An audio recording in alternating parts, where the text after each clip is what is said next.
we're okay. We're coming along. I think we're progressing, Yeah. So David, we lost David in 2017, and he just, Mommy always said he could only do good for so long. Yeah. He was that way his whole life. Whole life. He would manage, and then he would just do something so big and mess up, and then we would get through that, and then he would be okay, So it was this pattern, his whole life. Yeah. And, and it was mental illness going on, which is hereditary in the family. Yeah. But also he started using drugs and alcohol like as soon as he could get his hands on them. Yeah. Like a teenager. Yeah, like 13, maybe. Probably started smoking when he was 12. Yeah. Earlier, and he was so smart. Like there was the thing in he with computers. What was that thing where he hacked into AT&T? Oh yeah, he stole phone numbers of deceased people, and you could charge to their phones, and I don't know. Oh yeah. Somebody even called him from the company to see how he did it, and I'm going. Yeah. He was always doing stuff like getting in trouble like that, Yeah. So David struggled for a long time. You guys lost him. It'll be 2 years this year. Yeah, right. June 2017. Yeah. And being that I don't have kids, and I don't really know how to ask this question, but how do you go on after losing a child? You just, with God's help, Mm-hmm. and I believe David is in heaven because I know he has Jesus. He walked the aisle and rededicated so many times. And that was a thing that I always wondered about, because I prayed a lot at the altar, but I always felt assured in my faith. And David just really struggled with that as well. He struggled with a lot of things, but I think he did. But he was just had so many problems, and I don't think he meant to. He had severe depression, and he had electroshock therapy, and it was his decision. He thought, see if it would help, and it did at first, and then he became real forgetful, which is one of the side effects. Yeah, and it was really weird to see him because he just couldn't remember stuff. Yeah, he couldn't remember, and he said, I can't work like this. He said, there's no way I could hold a job, and he just got more and more depressed. So he started using again. He'd been clean, and he started using again. He got some cocaine that had fentanyl in it. And so that's what I think he was really trying to be up with the cocaine. I think he was trying to he would self-medicate all the time, and that was really hard for us because when David would go into crisis mode, okay, we're going to get him to a counselor, therapist, or rehab or whatever, and you didn't know what else he was taking. So I don't know that we ever got to a baseline. Yeah, he would take his prescription medicine, and then he would add all this other stuff, but I was going to start all over with a doctor the next day, the day after he died. Yeah. We had an appointment, and I said, we're just going to start from square one. We're just going to start all over. I got a new doctor. So that was a really weird thing because I didn't know about fentanyl, that it could be laced in other drugs. Because when we got David's autopsy, it was like, well, fentanyl, what, Yeah. And then I read in the newspaper that these women had passed out, they had cocaine laced with fentanyl. And I was like, and that's the other thing too. You kind of heard, like we talked about, like things just happened to us that we only think happened to other people. Mom and Dad are sitting up there in Gardendale, Alabama, two like Southern Baptist, people in the suburbs, and just it was hard to know how could y'all know this stuff that was going on in a lot of ways. I had heard of it, and read about it, but I just just didn't think about him, getting that. But I've been to a counselor, and we've talked about how it's different losing a child who has been on drugs and the struggles that you've had with them. It's kind of like almost a relief that they don't have to struggle anymore. Yeah. They're not in pain anymore. That he's not in pain. Yeah. And he's not, that helped me a lot. Yeah. Knowing that he was at peace because he was so miserable. Yeah. And his life was getting harder, as he got older, but we still miss him, because he was so funny. He could be so funny. My gosh. Just have you belly laughing. Yeah.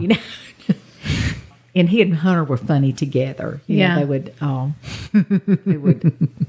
they used to fight when they were young. Yeah, but as we got older. Bats, and I don't know what, I used to feel like the referee when school was out in the summer, but then as they grew older, they were closer, and they got along better. But they were just Do you feel like brothers. counseling? I say, do you feel like counseling's helped, or what has kind of helped you? And I think that did help. The day to day. Yeah, the counseling, just to get it out of my head, just to tell it to someone, Yeah. and Because Mom, you have this way of when really hard stuff happens, you go and like you're able to still function. I don't know what it is that takes over, but you just like I remember when David died and I got to the house, you were in there just. You're just functioning and talking to people and just kind of... You kind of just handle it. Yeah. I think it was I think God gives you shock protection, when things like that. That's just what I think. Yeah. That enables you to get through, or you're in like shock. that, or you're kind of in shock, but you're able to function. And we had so many friends who surrounded us and, brought food and were just so helpful, and that was, that meant a lot. But I think he does. I think he kind of gets you through that initial shock. Yeah. Of it. It was only later I came home and you were like, I'm not doing okay. Yeah. And I was like, well, let's find you a counselor. Yeah. It hit. Yeah. Yeah. Which is totally normal. What would you both say to anybody that has like a family member that's really struggling and they're watching them struggle, or that has passed away, and how that you've kind of walked this path, even though we're only 2 years removed? Yeah. I would say, just as long as they're alive, just keep trying, as long And as show up. Yeah. show up and just, And I would say one of the things I had to learn with David when I got to Nashville was that when I would go to therapy sessions to start dealing with my own stuff, I would talk about what was going on with David. And it was so easy to get so wrapped up in like everything being about how is David doing, that codependency. And it really was, there were two modes with David for me. It was when he was just doing pretty well, really camaraderie and being there. And then when he was on a downward spiral, it was in protect David and also protect yourself. Like it really was two different modes. And the older, and I'm like, I'm okay with that. Like that's, because it was an act of love to be like, I'm not going to let you run over me, but also like, what do we need to do to get you the help you need? you have to compartmentalize. Like you have to try to keep your life as normal as you can. Yeah. And try to enjoy things and then help him when he needs it. Yeah. It was, and probably to some degree not feel guilt about enjoying things as well. Yeah. I think when I think back about Dave and his life, I was like, I know that he knew we loved him. And even the last morning, we were all going to get together. We'd gotten together. So we'd been together at Cracker Barrel and all hung out, Saturday night. Yeah. Before we found him Tuesday. But we had we went out to eat. Hunter had been home that weekend and had a really nice visit, and then he was supposed to go with us to a relative's house the next morning, and he never showed up, which wasn't out of the ordinary. Yeah. He would say, "Oh, I'll be there in a minute," or he would fall back asleep or whatever. And he told me he'd been up all night and hadn't slept, so I just thought he'd fallen asleep. And so it was like, okay, it's always been like, if David's sleeping, let him sleep. And then it was Tuesday. So we didn't go check on him, so I didn't hear from him. I kept not hearing from him, and so we found him on Tuesday.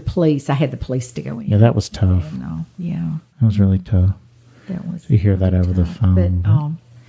But the policeman was a guy who knew David real well and had grown up. He was a little bit older, but he'd gone to the elementary school, and I'd known him, and growing up. So that was, and he liked David, and sometimes they would go to the same music venues and listen to music, and everything. So it's somebody who liked David and cared, and it's just a process. Some days are better than others, Yeah. I got sober a year before David died, and being able to grieve in real time and not delay it, and just be able to, not numbing out and trying to avoid it has really helped me, but sometimes it is just, it comes up and it's okay to let it pass through. And